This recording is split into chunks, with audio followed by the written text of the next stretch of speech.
You have been pre-qualified and you are ready to start the mortgage process to purchase your new home.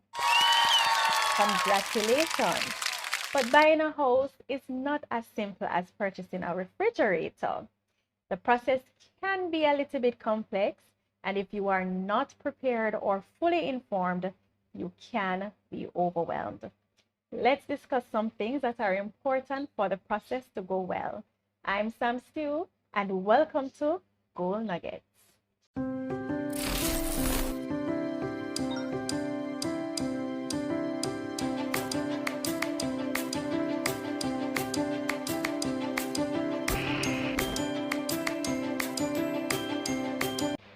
Deposit. Now, the seller will require a deposit, usually 5 to 20% of the selling price, before they enter into an agreement with you to sell the house. Now, from this deposit, they will take some of the fees related to the transaction, such as transfer tax and half the attorney's fee to prepare the sale agreement. This is why your deposit may be partially non-refundable. Closing cost. Now, this is money that is paid in addition to the selling price in order to close the sale. And if you're not purchasing this property cash, you will be required to pay two sets. The first set is paid to the seller and will cover costs related to the transfer of ownership. So these fees would include the cost to transfer the water and the property tax, and government related fees such as stamp duty and registration. The other set of closing costs is payable to the mortgage provider, and these are related to the loan acquisition and the registration of the mortgage, right? And these fees include government related costs, again, stamp duty and registration, and processing fees. Valuation report. For a mortgage, you will be required to provide a current valuation report, and preferably one that was requested by you, the purchaser, and not the vendor. Please note that valuations are prepared based on the requester's intended use. When you get your valuation report, please read it. Please look at what it says about the condition of the property, the neighborhood it is located in, and the comments on the market demand. Also, be wary of properties that are being sold for more than the actual market value of the property. What this means is that the mortgage will be calculated at the lower of the two values, and this may leave you having to find more cash out of pocket to complete the sale. Surveyor's ID report.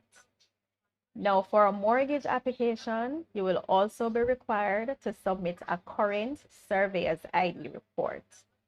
Now, a surveyor's ID report is different from a valuation report, as it speaks to whether the property was built within its registered boundary. It also checks that the property conforms to the approved restrictive covenants that can be found on the title.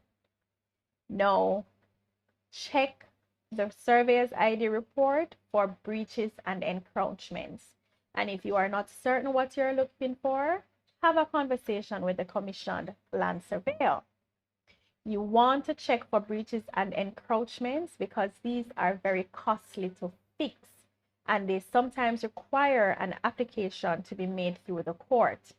What you want to do is raise any concerns as early as possible within the time frame stipulated by your sale agreement, so that the seller will undertake to address those issues.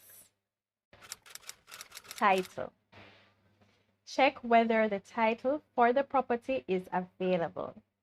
If the title is not available, this may delay your acquisition of the property extensively and sometimes beyond a year. Also, read your title and check whether all the persons on the sale agreement have authority to sell the property. And you want to ensure that all the persons listed on the title have signed the sale agreement. And if there is a power of attorney that is being used, you also have to check that the power of attorney document is valid, as it needs to specifically state that this person has authority to sell the property on behalf of the owner. Attorney. Now, whilst as a purchaser you have a choice on whether to retain an attorney, it is recommended. It is also recommended that you do not use the same attorney of the seller, because that attorney will always prioritize the seller, right? We are not familiar with all the tenets of the law, and not all sales are smooth. So you need an attorney that will be able to guide you and protect you in the process, as this is a legal process, right? Your attorney will also check the sale agreement to ensure that you are not signing to unrealistic time frames and that you are not signing to conditions that are not in your best interest. Peril insurance. Now, once you're taking out a mortgage, you must insure your property against perils and acts of God.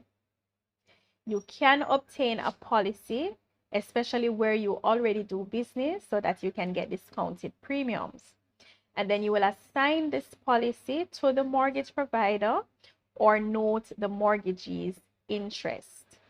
Otherwise, the mortgage provider is usually affiliated with a general insurance company, and they will provide you with group or blanket insurance for the life of the mortgage. If you take this option, you may also pay your insurance monthly, but of course with interest. Life insurance. Now, when you take out a mortgage, you are also required to have life insurance put in place for the term of that mortgage. Now, you may use an existing policy if it is assignable and increase the value, or you may take out a brand new policy for this purpose. Otherwise, again, the mortgage provider is usually affiliated with a life insurance provider, and they may provide you with blanket life insurance or creditor life insurance. The blanket insurance will end when the mortgage is paid off. However, if you had assigned a private policy, you would be able to reassign it to a more personal beneficiary. Estimate of repairs. When purchasing a property that requires repairs or some TLC that will affect the value and the marketability of the property, you will be required to find these funds up front, as well as complete these repairs within a stipulated time frame. In some cases, you may be able to roll this cost into the mortgage. Overall, when purchasing a property, expect to spend a minimum of 15% of the selling price. That is why you are encouraged to save. Commit yourself to a monthly savings plan for a minimum of a year to get yourself ready. Because getting yourself pre-approved for the mortgage without having the cash to cover those other related costs will keep you from achieving your goals. If you have learned something from this video, please leave a comment, share, like, and definitely subscribe. Thank you for watching.